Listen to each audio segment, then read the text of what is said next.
my mind, I was able to think and process.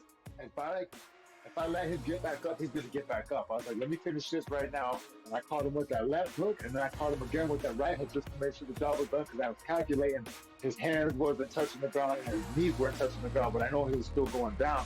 To make sure he wasn't getting back up, I had to let those last two off, man. Combat Sports Report. Only on SportsGrid. He's just only 2,300 points behind. So even if he does win at Memphis, he's still going to be behind Scottie Scheffler in the points by 300. So why? I mean, I want Scottie Scheffler to show up in Memphis, but does he need to? If Rory's not showing up and the third place guy, even if he wins, isn't going to pass him? The Smiley Show. Only on SportsGrid. No superstar wants to go to Portland there. So you go, oh, well, Dame actually wants to be back here, and this is going to hurt us. It sort of brings back those vibes where Kobe Bryant was in L.A. Great basketball player, horrendous basketball team, but maybe he could sell a couple extra seats and be a star in the building. That's Dame. And also from a perspective of what Dame wants, Dame just doesn't care about championships, and that's okay. Like, he makes a lot of money. He can do that and continue to lose in Portland. Can have it both ways, I guess. The Early Line. Only on SportsGrid. Big Fish is the best player in the WNBA. She is running away with the MVP award. Why is that? Caitlin Clark, injured. Asia Wilson, not playing at Asia Wilson level, but it's more about the fact about what's around her has been an issue. So to me, Fish is almost like the MVP because everyone else has gone down in some way, shape, or form. Betting above the rim. Only on SportsGrid.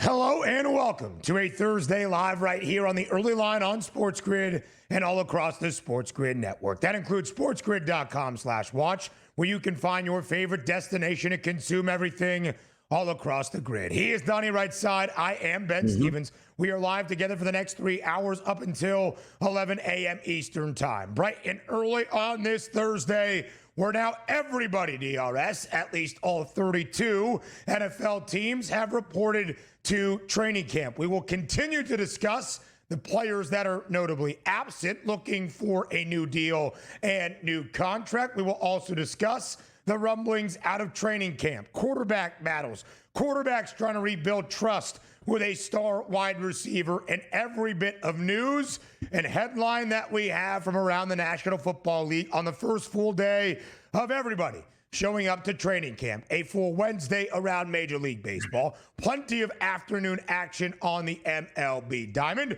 Shohei Ohtani, 5 consecutive games with a home run in scoring the walk-off winner for the LA Dodgers as well. DRS, so much to dive into here in this month of football. 1 week away from our first NFL game of the year, exactly next Thursday night in Canton, Ohio at the Hall of Fame game. Patiently waiting here for football season to begin. Officially, it did begin yesterday for us. Why? Because every team, as you said, Ben, is in training camp and ready to go. 1 week from tonight, as you just stated also, we will have a preseason game, and then away we go. But we're going to watch those quarterback battles, no doubt about it. You're going to get a lot of information from these beat writers on a day-to-day basis, who's performing and what slot are they doing, who's working with who, and certainly watching those holdouts that need to get into the training camp. And also, if there are any big moves still left here with these veterans that are upset, do they get moved to another team for said compensation? We'll find out hopefully sooner than later, but it's a good time with about a week to go in the month of July before we get to August, those dog days of Major League Baseball and training camps on the field. We're ready to go.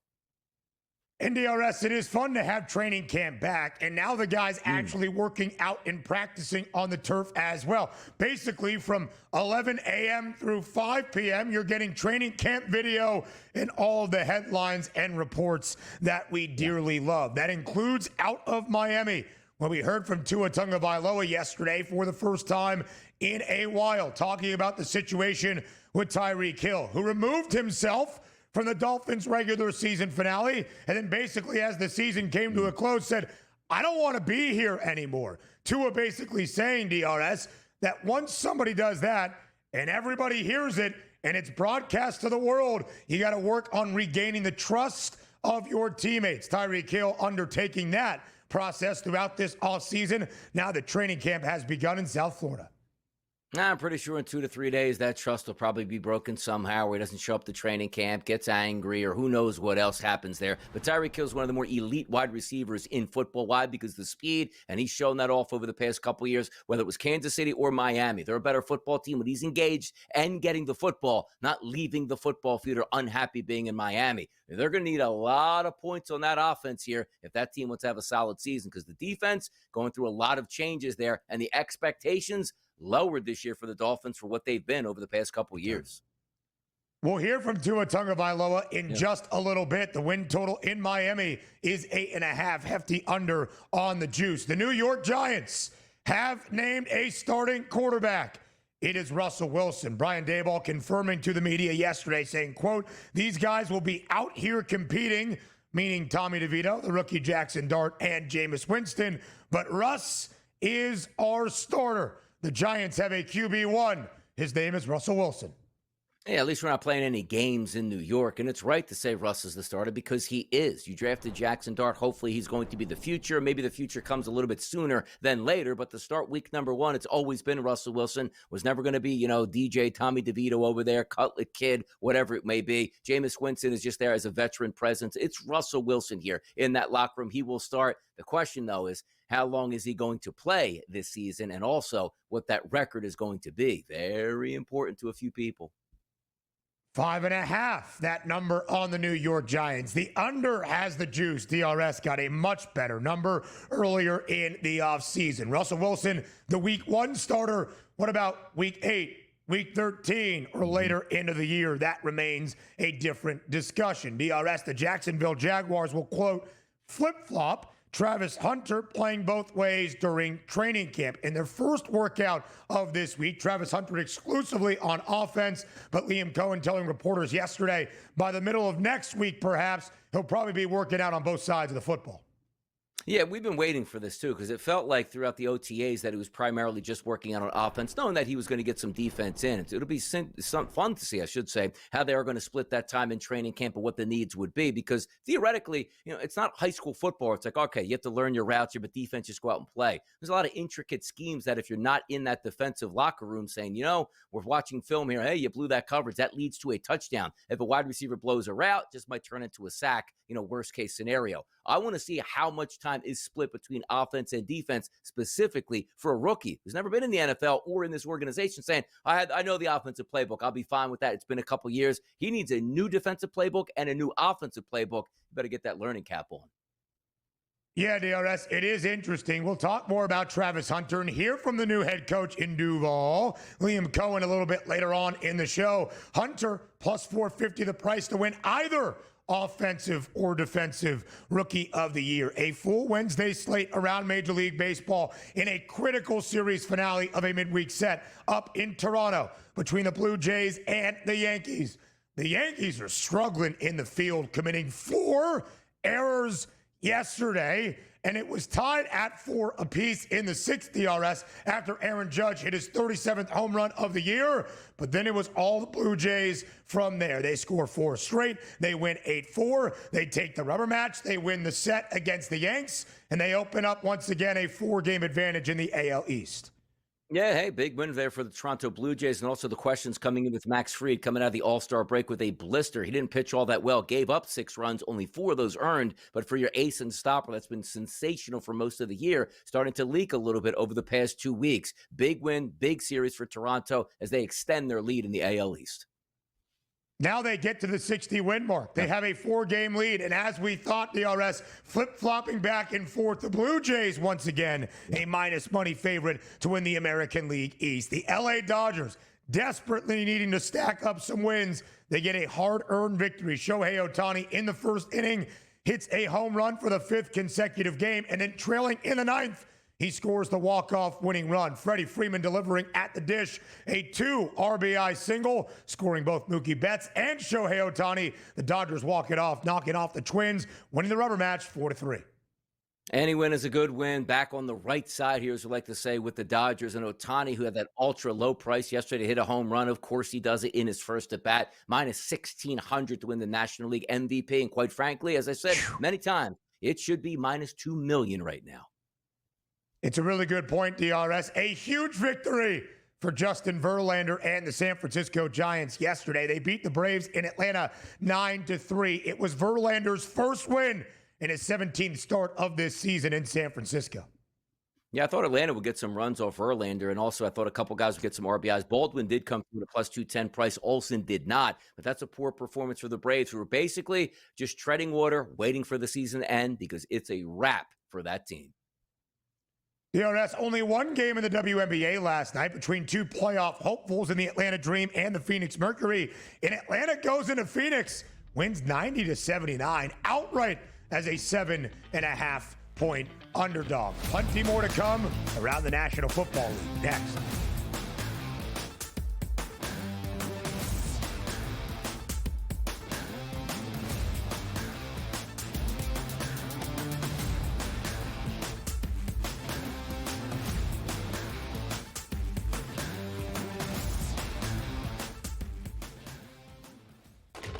Enter into the magical world of McLuck.com, where even the smallest of spins can win real cash prizes. Adventure into over 1,000 of the best Vegas-style slot games. So what are you waiting for? Unlock your free welcome offer today. Join the fun where winners play and players win. Two guys that can do it all. Too much electricity this morning. This is a good time. We're having a lot of fun. I had to do a triple take. Ka-ching! Why? Because of parity. I didn't mean to offend. Yeah, it's not going to happen. Load management is a dirty word. Let him rip. You know what? Circumstances provide the results. What? How do you do this once? Oh, Donnie, you got such a good show there. A network that is booming. The Early Line, only on SportsGrid.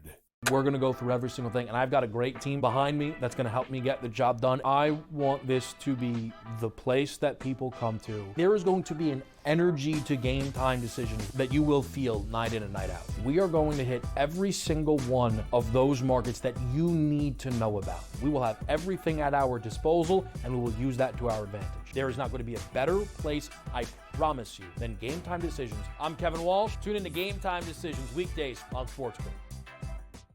The game is on. The stakes are high.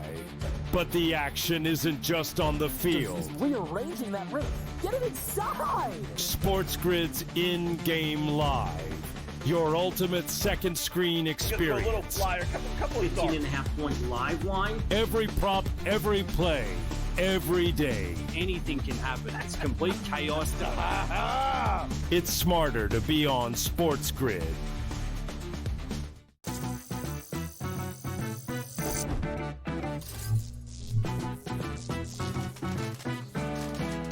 Did you know sportsbooks tend to draw up tighter bet lines for events that get even more bettors, like championship games or major matchups? My tip? Try betting on less popular sports. You might have a better shot at beating those odds. Now, go get lucky.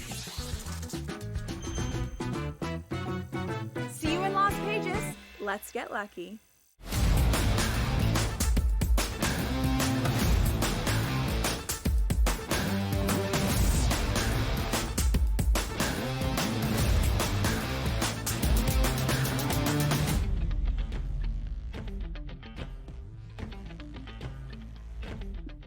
It is a good time here in the month of July, a football month, and as of yesterday, all 32 NFL clubs reported to training camp. And DRS, the final two joining the fold, the Atlanta Falcons and the Pittsburgh Steelers. On report day, you're checking in, you're getting your room assignments, if you are the Steelers, showing up to St. Vincent College in Latrobe. So report day, you're not doing much. You might hear the owner, GM, head coach, meet with the media, but the guys aren't on the practice field.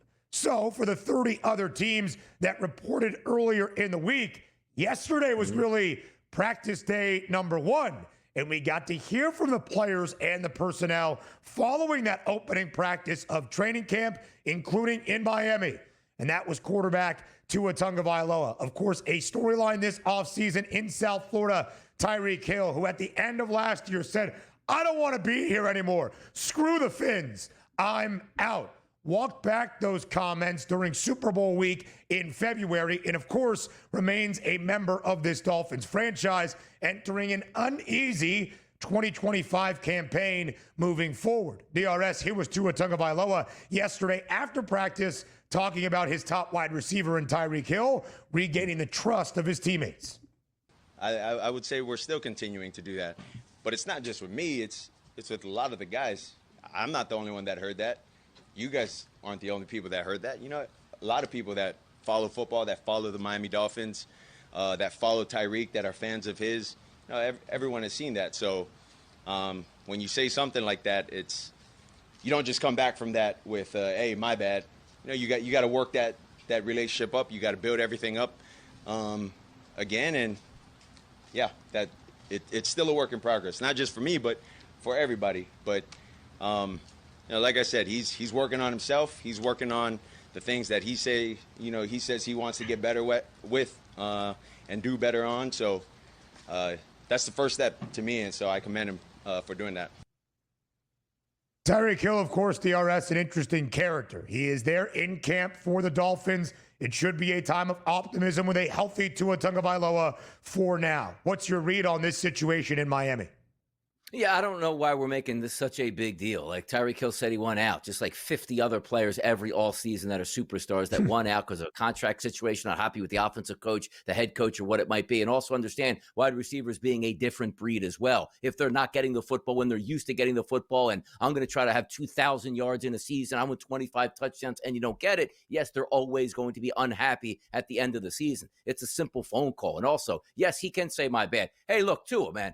I was just upset. Season was going terribly. I wasn't getting the rock. I was banged up a little bit, man. Just the uneasy feelings at the end of the season, but I'm good. I'm right. It's the off season. I can't wait to see you in camp. Let's get after it. All right, cool, brother. See you when you get to camp. Like, is it that simple? Like, why is Tua making this out like it's a marriage at this point? They have 5 kids and they just can't break up at this point. Stop it. It's not that big of a deal. A wide receiver who had a bad season and injured once again, wasn't happy at the end of the season. Now he's happy. Rinse and repeat every single year for top wide receiver. Talk to any player. Hey, used to get 18 sacks, got 7 last year. Maybe it's a defensive scheme. I don't like it at the end of the season. Oh, he's got to earn his trust back. No, he doesn't. Just show up at camp the next year and start to dominate once again, and everybody will forget. You're telling me in game number 1, the Miami Dolphins going deep, Tyreek Hill, 6 catches, 144 yards, and 2 touchdowns. Oh, man, we're still working the process. No, you're not. The minute you get back on the field, dap it up, get after it, and have a good season. DRS's marriage advice, Tua, you could learn from a very happy man with a very happy marriage. Tyreek Hill last year, DRS, the interesting thing about him is despite his displeasure at the end of the season, played all 17 games for the Fins. He was still their leading receiver in terms of yards, 959, and top in targets with 123. The only time in Tyreek Hill's career after his rookie season that he has played 15-plus games, that has happened 7 of the 8 years after his rookie campaign in KC, that he had less than 1,100 receiving yards. He was not a Pro Bowler last year. The only guy in Miami to earn that distinction was Jonnu Smith. The story, of course, last year was the complicated injury history of Tua Tagovailoa. Again, week number 2, sliding to the turf, bangs his head against the Buffalo Bills, gets a concussion, into the injured reserve DRS. He missed 4 games due to a concussion. When he came back, Dolphins looked okay. They were 6-4 when Tua Tagovailoa started and completed a full game last year. In fact, they won 5 of the final 7 starts that Tagovailoa made in 2024. But he missed the final 2 games with the Dolphins still relatively in a playoff chase due to a hip injury, which, of course, was the big diagnosis and the health worry for Tua Tagovailoa coming out of college and leaving Alabama. Donnie, it's a very difficult thing, I would say, to have optimism in the outlook for Miami, given that complicated injury history of the star quarterback in Tua Tagovailoa. And this year, the Dolphins have a much different outlook than the previous few. It is year number 4 under Mike McDaniel. And the Dolphins win total, we said, was 8.5. It's 8.5. The under juiced at minus 195, or 6.5. The over juiced at minus 175. However you slice it, the odds maker was kind of expecting a 7-win season in South Florida. That, of course, not good enough, DRS, to contend for the division or even a playoff berth. No, they're not. They're not going to be a playoff team. They are not going to win any championships game with this iteration of the Miami Dolphins. But understand this: we will know right away on the Miami Dolphins' futures.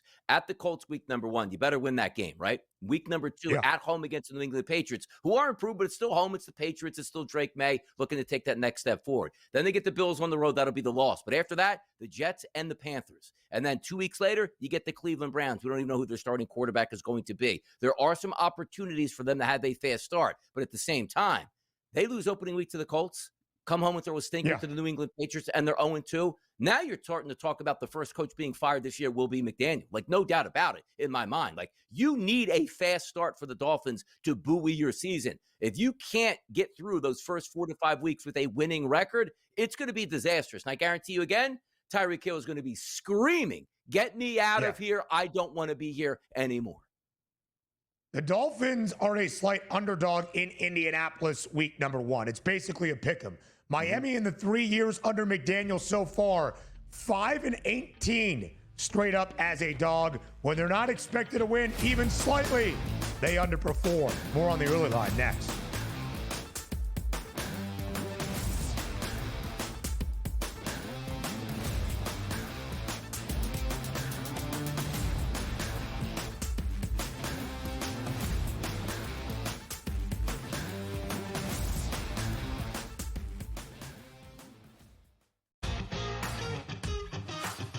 He was already doing the dusting of the spot of where this one was going to go after Augusta this year. And the players, he's had this insane start to the year. We won 3 times. Surely Scotty Scheffler isn't going to have a resume by July that's going to be way better. It's just, there's no way. But here we are. It's Scotty Scheffler with 2 majors on the year. The Smiley Show, only on SportsGrid.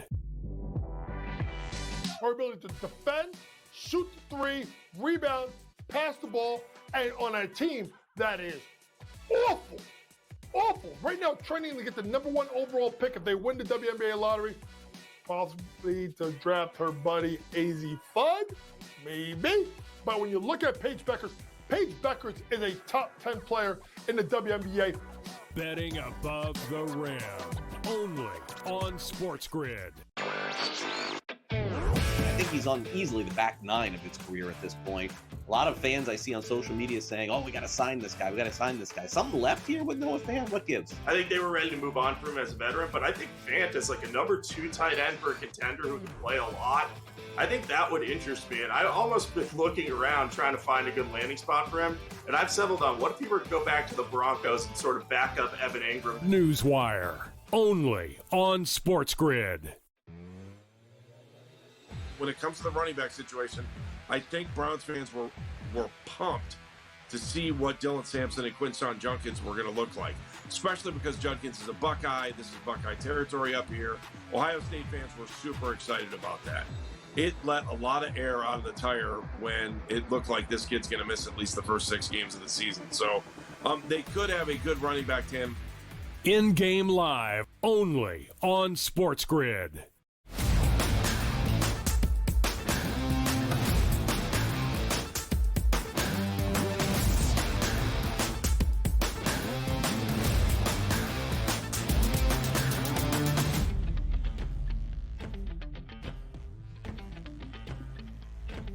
The first day of on-field work with the New York Giants came with a promise and a guarantee in the naming of a starter for the G-Men.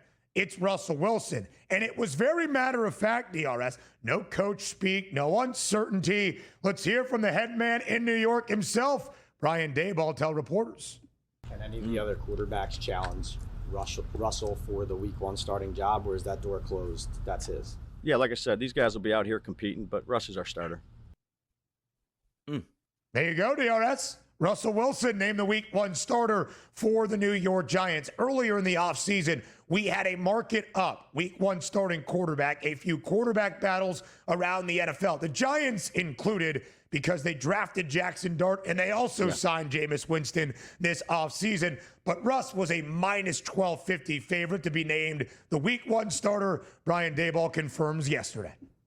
Of course, he's supposed to be the Week 1 starter. That was the goal all along because, again, you're looking at an organization that's saying, okay, I think we may have drafted our franchise quarterback. He's just not ready. We're in a holding pattern. There's other good teams in the NFL. Next year won't be our year, but let's reset the foundation for in the future. I'm going to show you I could be the head coach that's going to take us into the quote-unquote 21st century with Jackson Dart as my quarterback, and away we go. The only question is, what is this season actually going to look like? If you want just to get as many wins as possible, it is smart to have Russell Wilson as your quarterback. You at least get competency back there, right? You might not get unbelievable performances like we saw 10 years ago in Seattle, but you will get competent performances, which will keep you in the game, and maybe you can steal some wins. So at the end of the season, you can tell your ownership group, hey, we are supposed to win 5 games this year. We won 6 games this year. Next year, Jackson Dart will be ready. Let's go ahead and get this thing kick-started once again. It's going to be a tough year for the Giants, particularly their fans as well, because you are going to start to scream after a while. We have no excitement this year. We're not winning a ton of football games. Can we at least see Jackson Dart? That's going to be the internal struggle that you're going to have for the Giants this season. Not winning 10 games, 11 games, and making a playoff run. It's just when is the time to pull the plug on Russell Wilson before we see Jackson Dart. So at least Daboll's being honest. Hey, you know what? Brought him in to be our starter. He's our starter week number 1, and we'll go from there at this point. As you see that schedule, there's not very many wins out there. Almost like the Super Bowl is going to be that Saints game. Like, we better get a win here or all of our jobs are on the line because we don't know when that win is going to come. I think the Giants will be a good foundational team, which means we're not expecting, Ben, 28-10 every week. They just get blown out. But they're just not going to be as good as the competition. But at least Russell Wilson won't implode games where it's like, hey, we thought we had a chance to win, like we saw Will Levis down in Tennessee throwing pick 6 after pick 6. They'll be competitive. And that might be the best you could say about the Giants, but Russ should be the starter week 1 and is. There's a lot of talent on this Giants roster, especially defensively. You've got Malik Neighbors, who had an outstanding rookie season with New York. Tyrone Tracy in the backfield has kind of taken over as that lead back for the G-men as well. And to Donnie's point, Russell Wilson is not the 2018 version in the Pacific Northwest where we're yelling, let Russ cook anymore. But even in 2024, he started 11 games for the Pittsburgh Steelers, albeit the fewest in his 13 years now in the National Football League. That completion percentage of 63.7, the 3rd worst in his 13 years in the NFL, but serviceable, DRS. 18 total touchdowns to only 5 interceptions in 11 games, a little bit more than 2,400 passing yards. Yeah, it's average, but it's not awful by any means. So, DRS, you see that schedule. The Giants have the hardest schedule based on projected win totals of opponents in all of the National Football League this year. It is an absolute doozy. As a guy that has a Giants over 3.5 win total ticket, with the actual win total now updated to 5.5 in the under having the juice, Russ is the week 1 starter to feel comfortable about at least getting 4 wins, DRS, in winning that bet. How long into the season do you want Russell Wilson to be that starting QB? Well, at least they get 4 wins so I can cash my ticket. And also understand this. You might not even you might not even sacrifice like Jackson Dart that early because it might not make that sense. It almost seems like if the season is going to be bad, you don't just throw him in like a week 9 just to get his brain battered for like the final 7-8 weeks of the season. It does make sense where it's like, okay, I have a couple veterans in the room. We'll let that ride out. And if things are really bad, weeks 14, 15, 16, 17, 18, maybe we'll start to look for the rookie because the fans will be clamoring for it. And you probably realize that Brian Daboll and Joe Shane aren't coming back anyway. Let's just see what the kid has. Word comes down from the ownership group. We want to see what the kid has in case we have to go into the draft next year and get another quarterback. But for me, I hope Russ plays as many games as possible because that's the only way I'm going to be cashing in a 4-win ticket. And we don't know the way the NFL season turns out. You might have the final 6 games where the other teams are all damaged goods and playing for, draft positioning at this point. But the Giants don't have a great outlook. They should be competitive, and I hope it just gets me 4 wins. We'll continue going around the National Football League up next on the Early Line.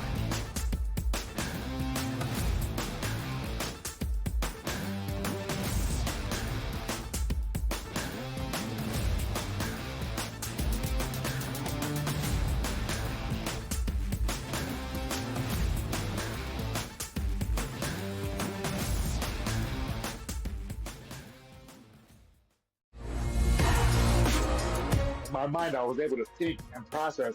And if I let him get back up, he's going to get back up. I was like, let me finish this right now. And I caught him with that left hook, and then I caught him again with that right hook just to make sure the job was done, because I was calculating his hands wasn't touching the ground and his knees weren't touching the ground, but I know he was still going down. To make sure he wasn't get back up, I had to let those last two off, man. Combat Sports Report. Only on SportsGrid. He's just only 2,300 points behind. So even if he does win at Memphis, he's still going to be behind Scottie Scheffler in the points by 300. So why? I mean, I want Scottie Scheffler to show up in Memphis, but does he need to? If Rory's not showing up and the third place guy, even if he wins, isn't going to pass him? The Smiley Show. Only on SportsGrid. No superstar wants to go to Portland there, so you go, oh, well, Dame actually wants to be back here, and this is going to hurt us. It sort of brings back those vibes where Kobe Bryant was in L.A. Great basketball player, horrendous basketball team, but maybe he could sell a couple extra seats and be a star in the building. That's Dame. And also from a perspective of what Dame wants, Dame just doesn't care about championships, and that's okay. Like, he makes a lot of money. He can do that and continue to lose in Portland. Can have it both ways, I guess. The Early Line. Only on SportsGrid. Big Fish is the best player in the WNBA. She is running away with the MVP award. Why is that? Caitlin Clark injured. Asia Wilson not playing at Asia Wilson level, but it's more about the fact about what's around her has been an issue. So to me, Fish is almost like the MVP because everyone else has gone down in some way, shape, or form. Betting above the rim. Only on SportsGrid.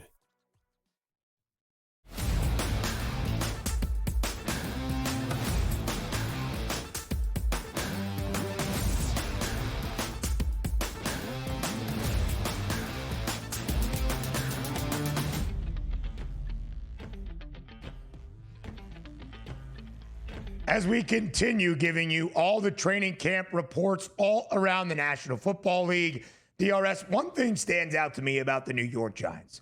Russell Wilson named the starter week number 1. That's what we expected. As we had the conversation throughout this offseason, Russ was a minus 1250 favorite to be that week 1 starter. What about week 8? What about week 14? What about week 17?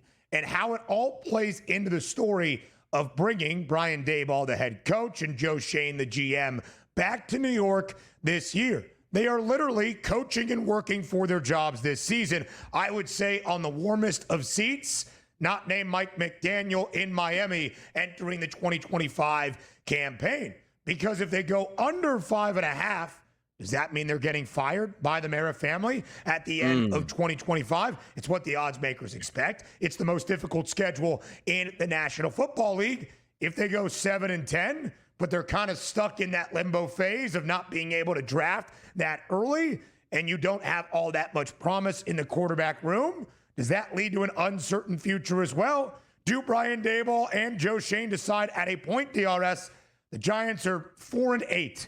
Entering week number 13. Hey, we got to put Jackson Dart out there. We got to show a glimmer of hope, not only to this fan base, but to our bosses and ownership, that we got our guy at the quarterback spot for 2026 and beyond. I think all of those situations are plausible this year for the G-Men, and it's why I find the season for New York fascinating, and certainly that win total of 5.5.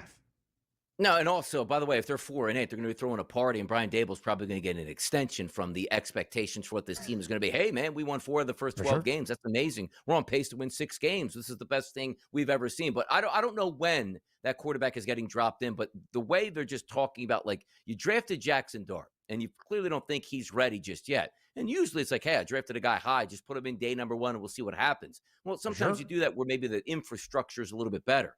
Their win total and how hard they know this. The owner knows this, the general manager knows it, the coach knows it. Where you look at that schedule, this is going to be tough. And wins maybe are the most important thing because at least we can be around a winning atmosphere where people are still giving it all. They're all in weeks 9, 10, and 11 as opposed to a wash-away season. And it is the NFL. There are teams that surprise every single year. There are teams that we think are going to be good, wind up really bad every single year. Injuries can derail other franchises where you look and say, boy, by the time we play Washington, it's going to be tough. What happens if Jaden Daniels is injured in that game, or they have a defensive line, like defensive that tackles down, defensive ends down? You get all that. The ebbs and flows of the NFL season are interesting, but for me, it just looks like we're trying to win as many games as possible to set up the future. But there also comes a point where you say, yes, we drafted Jackson Dart, and we still think he's going to be great, but you wind up with 2 wins this year for the Giants?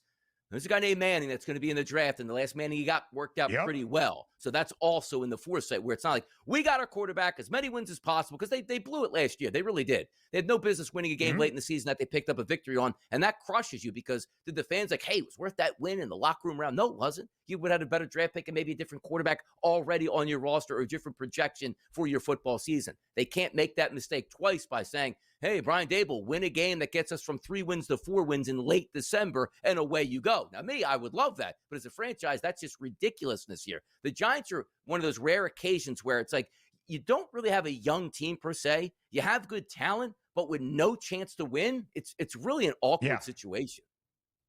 It really is, DRS, and I think that was very well summed up. Jackson Dart could be the odd man out despite being a first-round pick just the year prior if things really go south this year, and there's a huge change to the front office and to the head coaching room, of course, as well. A very crowded quarterback room in Cleveland. We mentioned how Russell Wilson was a minus 1250 favorite to be that week 1 starter, according to the odds makers for the New York Giants. We had odds up just over a week ago or so for the Cleveland Browns week 1 starter, and the veteran Joe Flacco was that slight favorite. But he's not the only guy involved in this quarterback battle.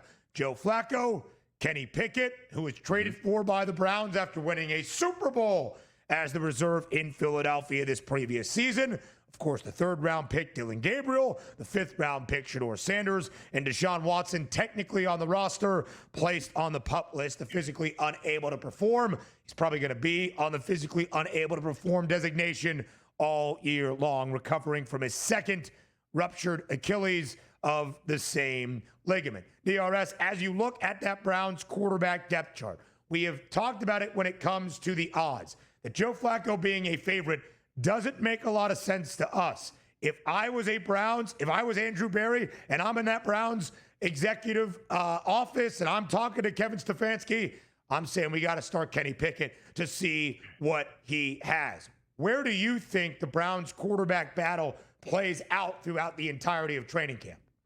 For the entirety of training camp, I think they're going to put their best foot forward, which they really shouldn't be doing because you do have some talent on that team. Joe Flacco is not the future, whatever you think, and maybe he's not even the future past weeks 2 or 3 in this NFL season. Like Kenny Pickett doesn't inspire a lot of enthusiasm, even though he's drafted, played a lot of football with Pittsburgh, was with Philadelphia last year on that Super Bowl run. He's got some years in the NFL, and that's a positive thing. But I do think their future boils down to the 2 quarterbacks they got. Quite frankly, it's not as if you got these 2 quarterbacks that, hey, man, we went out and got RG3 like Washington did, and then we got Kirk Cousins. So we got 2 guys that we can sort of play off each other for the next couple of years. One of them will be our franchise guy. There's a really good chance at the end of the season, like Shedeur Sanders and Dylan Gabriel aren't even NFL guys anymore, and you're back in the draft looking for some more quarterbacks and to see what you can do. I think if everything works well, you're playing Joe Flacco and you're winning football games, so you can sustain that, keep the fan base happy and the locker room there. But there's a really good chance in Cleveland, just like we talk about the Giants. It's going to come a point in the season where you have to find out about your future. Even if you're sitting there at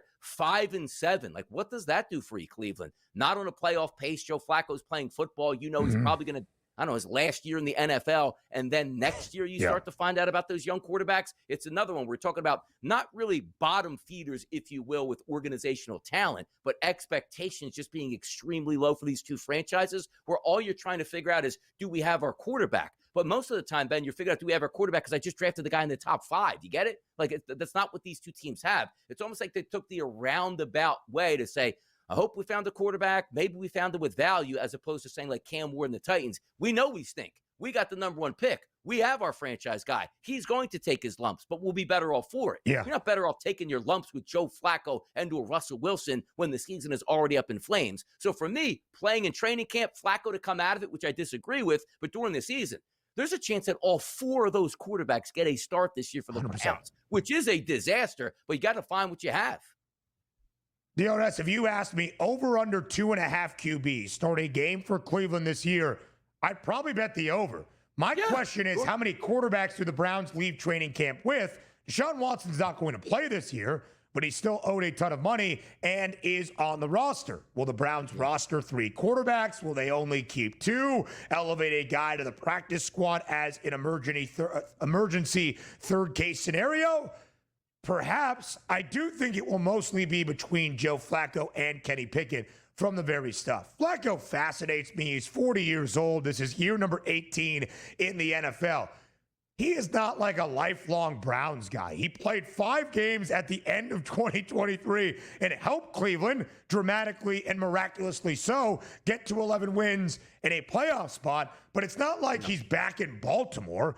Of course, they don't need to have this quarterback conversation where Flacco spent the first decade plus of his career. DRS, did you see the video yesterday on the shores of Lake Erie as the Browns introduced their new brown uniforms? Their alternates and the inflatable helmet on the lake, and the photographer was trying to get a nice angled shot and fell in to the water. Wow. No, I saw they were doing something with a float with like the big helmet, but I never really paid attention nor cared what they were actually trying to do. So they were floating around in what, Lake Erie on a pontoon? What were they doing? They were on a float, like a deck, debuting the inflatable new alternate brown helmet, like brown in color for the Browns. And a photographer was like going around to get a shot and completely missed where the deck fell into the lake. I mean, if there's ever an omen about Cleveland Browns football, it was that. More TEL next.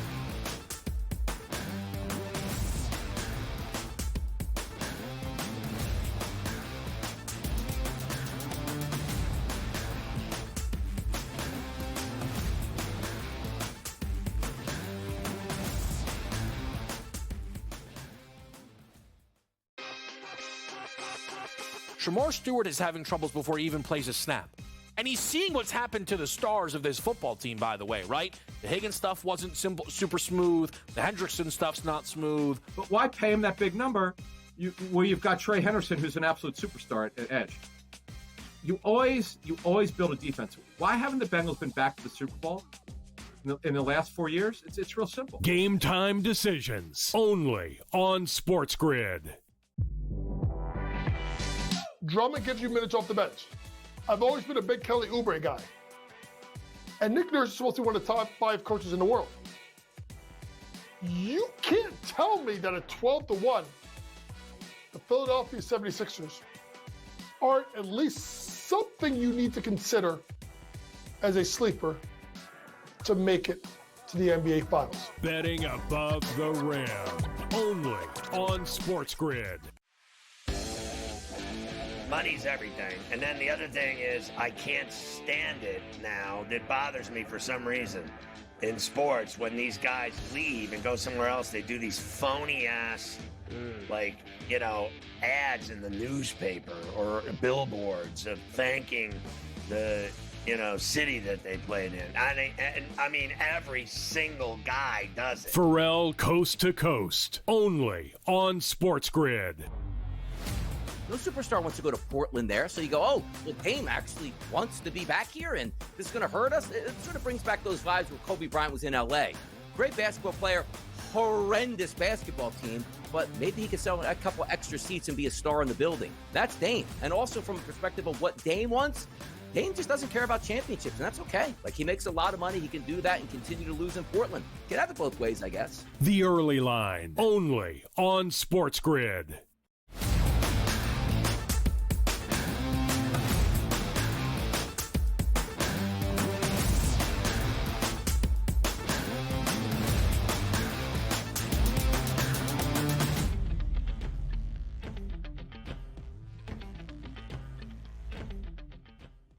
All right, from one side of the state of Ohio with the Cleveland Browns, elsewhere in the state, elsewhere in the AFC North Division, we go from Cleveland to Cincinnati. Well, Cincinnati, is there an update on Shamar Stewart? Did he sign his rookie contract? Whoa. No. Is Trey Hendrickson negotiating as we speak for a new record deal? Also, no. But we did hear from Joe Burrow about those contract situations. He called it disappointing. He wants everybody in camp and happy at the start of it for that cohesion building toward a new season. Head coach Zach Taylor, DRS, was asked about the contract situation with both. He said, I'm not going to tell you if I have spoken to either of those two players, but what Zach Taylor did detail yesterday is the preseason plan for Cincinnati.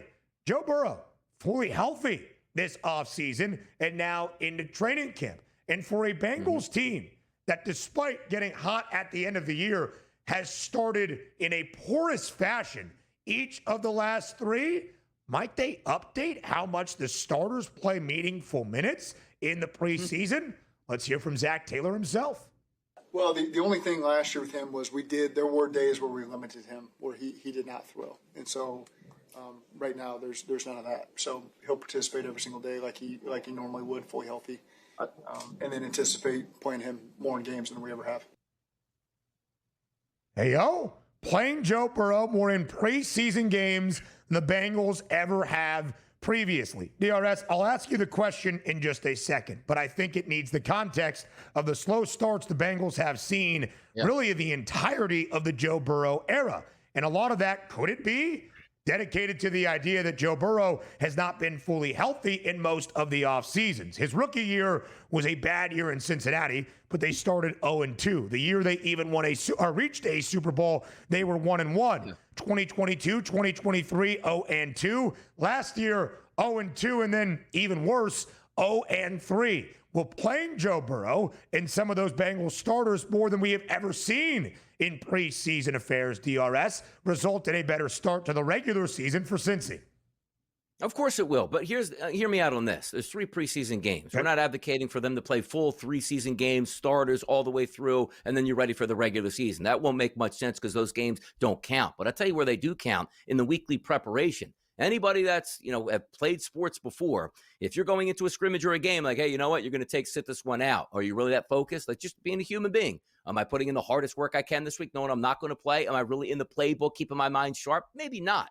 But if you do have you know what, Joe, we're going to start you all 3 games. We're probably going to get a couple drives apiece. That's all you need, because they're game rehearsals once you get there. They say, hey, we get all the work we need in practice. I get it. In those glorified scrimmages with other teams that you have, I get that as well, where it's more controlled. But nothing beats on a game day where you're saying, all right, game is at 7 o'clock tonight. I got to be in the building at 3 o'clock. I got to go through my normal warm-ups here. And then I'm not just taking the pads off. I'm going to play. I'm going to get into my playbook. We're going to build some camaraderie here. We're going to get those out, because what you don't understand is once you get into week number 1, the adrenaline flows so much that you're through 3 plays. Like, man, I'm exhausted. It's 85 degrees here on a Sunday afternoon in September. Yeah. We haven't played all the way through, and now I got to play a 3.5-hour game at 85 degrees, take 70 snaps, where, I'm used to practicing and nobody's touching me, but I got to get some of that wear and tear on my body. I love this here. Specific from a defensive perspective, I don't care about the defense. Yes, they need to tackle a little bit more, but that's a little bit different. But from a quarterback, wide receiver,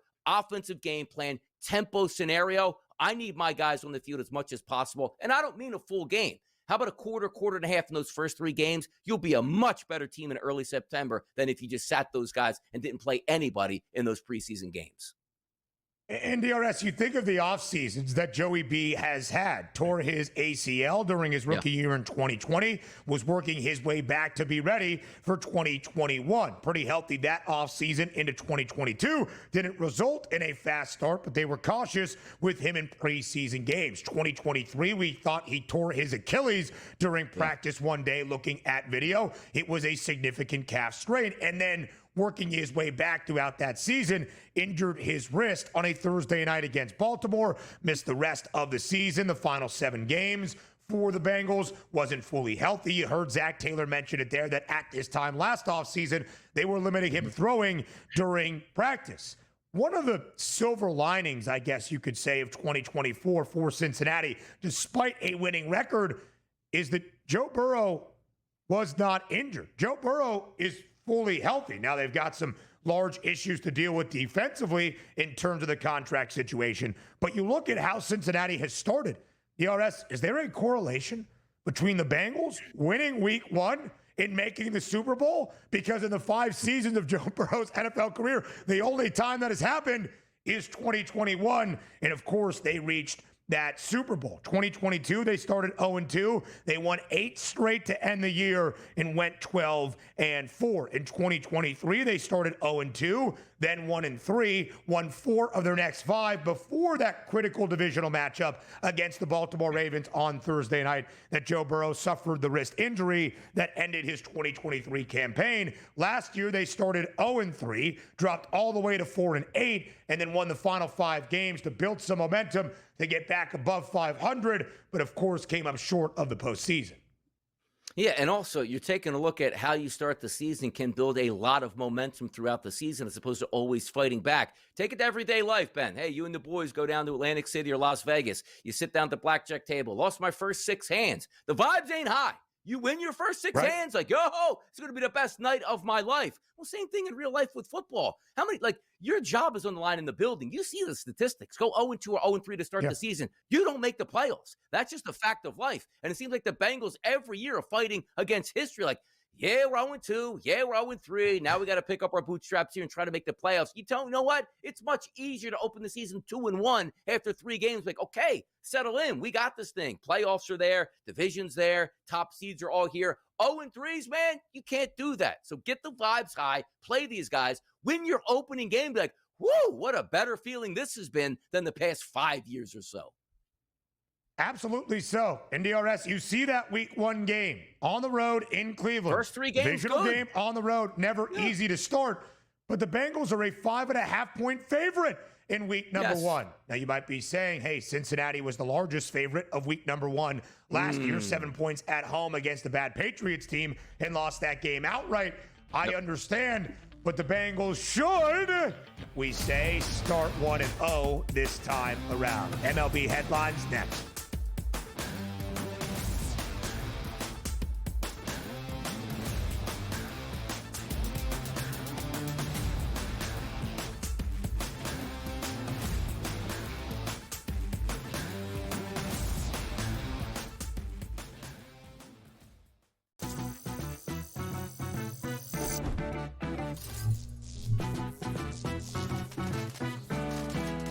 Did you know sportsbooks tend to draw up tighter bet lines for events that get even more bettors, like championship games or major matchups? My tip, try betting on less popular sports. You might have a better shot at beating those odds.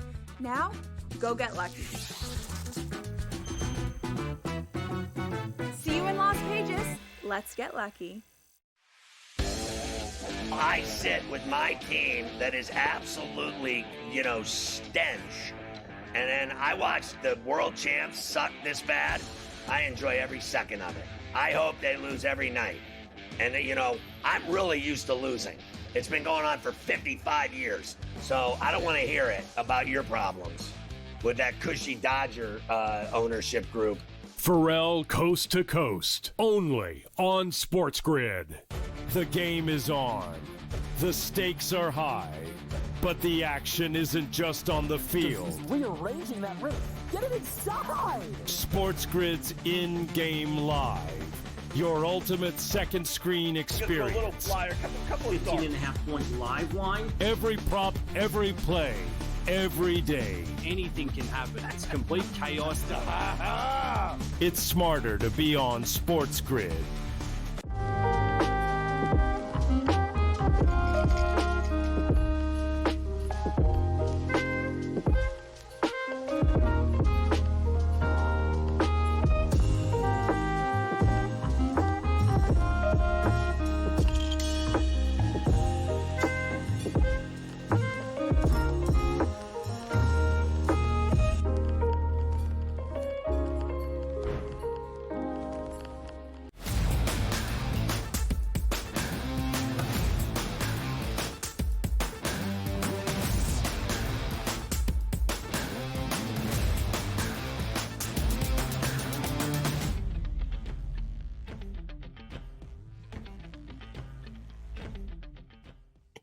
Man.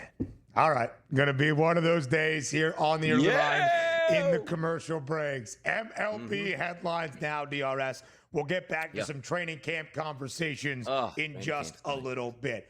Full Wednesday slate around Major League Baseball to recap on this Thursday morning. DRS, we mentioned on Monday, it was a full Monday slate. Second set after the All-Star break. The guys are refreshed and ready. Not a big deal. But because everybody played Monday, only 10 teams and only 5 games on this Thursday. So yesterday, a lot of action to break down to end out our midweek series. In a critical one up in the 6th between the Blue Jays and the Yankees with American League East impact in Toronto. The rubber match of the 3-game series goes the way of the Blue Jays. Tied at 4-all in the 6th after Aaron Judge clubs his 37th home run of the year. And then it was all Toronto. 4 consecutive. The Yankees commit 4 errors. Oh, man, hasn't been great defensively for the Pinstripes as of late. The Blue Jays win that series finale 8-4. They take the rubber match, they take the set, and they now take a 4-game lead in the American League East. Yeah, take a look at the game yesterday. I had an alt-team total parlay, which you need the Yankees to get to 3 runs. They got to 4, which I liked very much. But also, it was very high yesterday on the left-handed batters in that lineup, and I zeroed in on Cody Bellinger to get an RBI at a pretty good price point. Goes 1 for 4, does not get the RBI, but you do get an Aaron Judge home run. But he did go 1 for 4, which lowers his batting average now to 345. Like the power, that's what you anticipate. If he's going to hit 345 the rest of the way, you would love that. But typically, an Aaron Judge home run is synonymous with a Yankees victory, and that wasn't the case. As much as we talk about the starting pitchers and what they can do to keep the other team down, you just can't give away free outs. And if you do give away free outs, you're going to get beat by good baseball clubs, which is exactly what Toronto is. Sometimes defense wins championships, as we talk about. I'll tell you, defense can certainly lose your championships when you play baseball like you are in the Yankees in the field, just kicking the ball around. But that's a big series win for Toronto, just building momentum, keeping the Yankees at bay. And that was a big swing game to bite into that lead for Toronto yesterday. They weren't able to do that with their de facto ace on the mound in Max Fried, coming back from that blister. He didn't pitch all that well, but the defense certainly, and even himself, didn't help him with the errors out there on the field. Big win for Toronto. Yeah. Nice win in July. Extend that lead in the AL East. 4-game lead now, DRS, in the American League East. We have often noted how despite the Yankees trailing the Jays at the All-Star break, they were still the favorites to win the divisional crown. Toronto takes game number 1 of the series. They become a minus money favorite. The Yankees even it up after 2 games, cutting the deficit only to 3. The Yankees become the AL East favorites. Maybe it's if you're up by 4 games, the odds makers believe more in you. The Jays now a minus 105 favorite again to win the American League East. Also should be noted, Toronto up by 4 games, but also has already won the tiebreaker. They have won 7 of 10 against the Yankees this year. So the final series in the Bronx will be important for the overall. But even if the Yankees win it, Toronto will have won the season series 7 of 13. That final series between the two in the Bronx in early September. DRS, how about the Pittsburgh Pirates? They beat the Tigers in the finale inside PNC Park yesterday, 6-1. The Pirates sweep the struggling Tigers, who have now lost 9 of their last 10 games, DRS. They had the best record in baseball, 59-34 on July 8th. That was the best record in the bigs by not just 1 game, by 3 games. They've lost 9 of 10 since. Yeah, we're not panicking because their lead is so big in their division, but now we're starting to take a look at, are they actually viable contenders once they do make the playoffs, or is it, again, the little engine that could? They're 60-43 on the season, which if you ask Detroit Tiger fans before the season, after 103 games, that'd be your record, you'd be loving life. But not after losing so many games in a row and having this losing streak. And yesterday was one you should have walked away easily. Like, I understand, like, Melton's out there. What are you going to get? He gives up 6 earned runs. Forget about that. Let's just say they lost 7-6. But they didn't. They only scored 1 run off Bailey Falter, who's maybe arguably the worst pitcher on the card yesterday. That's a day that you wake up and should get an easy victory. And not only should have been an easy victory, you got hammered 6-1 on the other side. Losing streaks are not fun at all, where it's like, okay, the only game we can win or be competitive is Tarek Skubals on the mound. This is what the old feelings with the Detroit Tigers always were. There's Skubal and a bunch of no-names out here. Looks like they're getting back to being Skubal and a bunch of no-names out here again. And who knows when we see Skubal again placed on the paternity list. He just welcomed in a kid. The lead in the American League Central, with the Guardians winning 4 straight, is down to 8. I think we got to talk a little bit more MLB as we start hour 2. Great stat from Alex Stumpf, who covers the Pirates for MLB.com, when Hour 2 starts next.